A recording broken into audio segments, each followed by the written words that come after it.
this is how you get both Mythics in LEGO Fortnite Odyssey. Now, if you guys didn't know about the brand new Mythics, they're probably the coolest weapon that's ever been added into Fortnite's history. And I'm not just talking about LEGO Fortnite, I mean, they might be even cooler than any weapons added into Battle Royale. So we did figure out how to get these items day one when the Storm King arrived, but Epic has added in this little teaser image when it comes to playing LEGO Fortnite, which tells you that you could actually earn yourself the Thunderclap Blade along with the Cyclone Pickaxe and Shatterhorn fragments simply by killing the Storm King, which honestly isn't that simple. Now, I already had the pickaxe, but I did try to get the second sword, and trying to do that, I died to the Storm King and actually lost my day one expert world, which is why, if you guys can't tell, my last few videos have all been done on my old survival world. Now, when it comes to getting both of these items, it's completely RNG based, and what I mean by that is it's all luck. So by defeating the Storm King, you're always guaranteed to at least get one mythic,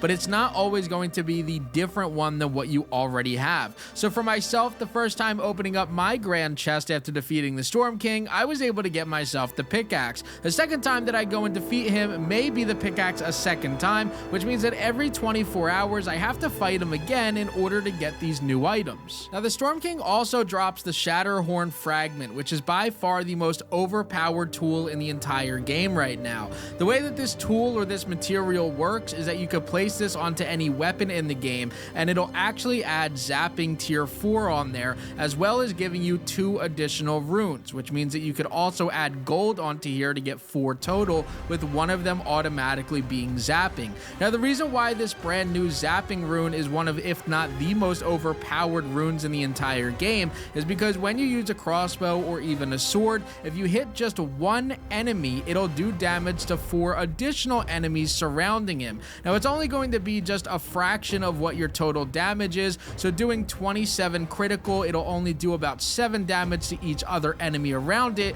but nonetheless, it still does a ton of damage to everybody surrounding the area, which makes it extremely easy to use in order to clear out mobs. So huge shout out to my guy Thaivi for giving me a Cyclone Pickaxe and the Thunderclap Blade, because now that I lost my expert mode world, I have actually nothing. Now, the thing that's awesome about this pickaxe is that it's actually a throwable, so you're going to hold in your attack button to charge it all the way up, and then you can throw it at any type of rock in the game. You can't really throw this at trees as it doesn't do damage, but the awesome thing about this is when you throw it at a rock, no matter how far away you are, it'll still collect the resources for you and give them back to you. Now, something else that's awesome about this is that when you throw it while it's fully charged, you can actually grab it by pressing the attack button as it comes back to you, and continue to grab it and throw it again as a triple charge without having to recharge it. The thing about this is you do have to remember that against enemies, it's not going to do the most amount of damage because it's not really a weapon.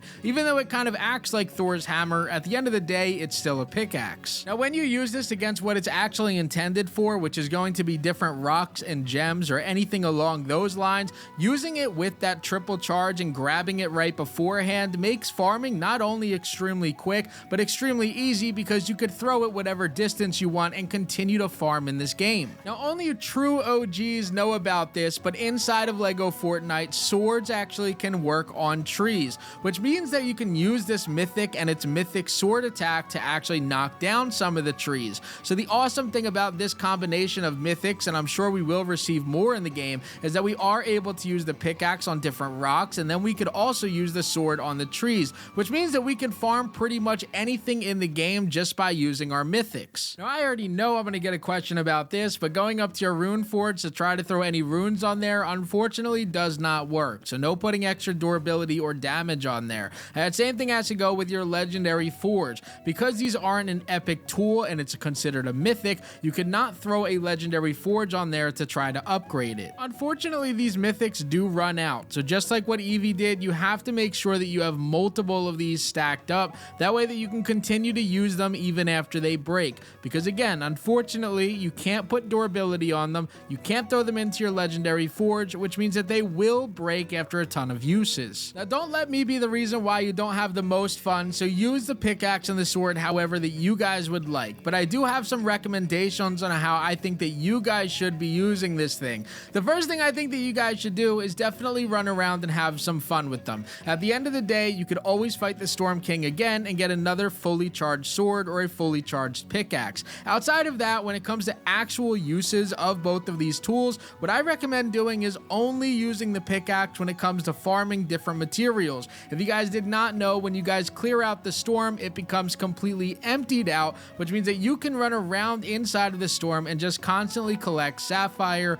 ruby, amber, and anything else that spawns on the side of the rocks. When it comes to the new sword, by far the best way to use this is just to clear out large mobs. Whether that's clearing out large mobs when you guys are fighting the Storm King or clearing out large mobs when you guys are fighting inside of the dungeon, it's definitely the fastest way to eliminate a ton of enemies all at the same time. So now let me help out all the OGs that are really watching to this point in the video with the best and the glitchiest combination that you guys can run. And I'm not just talking about the type of weapon. Obviously, the Shatterhorn crossbow with the Shatterhorn and the gold is by far the best build for the crossbow. Now, because you put the Shatterhorn on there, it already starts with zapping tier 4. So the next best rune you could throw on there is going to be damage 3. So now, because we had a recent nerf done to the destruction, we actually are going to throw lifesteal onto this crossbow and finally finish it off by throwing on Stormbane, making it by far the most powerful weapon in the entire game. And don't forget to throw that bad boy into the legendary forge to get even more damage and added on durability. Now, I want you guys to imagine that you guys are inside of the cave fighting the Storm King or in a dungeon. The best way to start things off is to actually use the brand new Mythic sword to do a ton of damage to pretty much every single enemy in front of them. Once you've done this, you could then use the zapping crossbow to do damage to 4 of them at the exact same time. Pretty much what this combination does is it wipes out every single enemy in just a few seconds, which makes it by far the most overpowered combo in all of LEGO Fortnite right now, because you have 2 weapons that does damage to multiple enemies. Real rich of Crafty to give tips and tricks about the Storm King when he just died and lost his expert world. Trust me, I already know about the comments that I'm going to be seeing down there, but still, nonetheless, I learned a lot from my death when it came to the Storm King. I lost a near 700-day world since day 1, so I definitely learned from my mistake, and hopefully you guys are able to learn today as well, because that combo between both of those is absolutely going to fry inside of this area or inside of the dungeons, which is going to make fighting the Storm King and clearing out the dungeons so much easier. I hope that you guys enjoyed today's video. Don't forget to leave a like, comment, and subscribe. And as always, guys, this was Crafty, and I'm out. Peace. But YouTube thinks that you're gonna like that video that's up there in the top left, and you may also want to hit that subscribe button in the top right. Hope you guys enjoyed. Peace.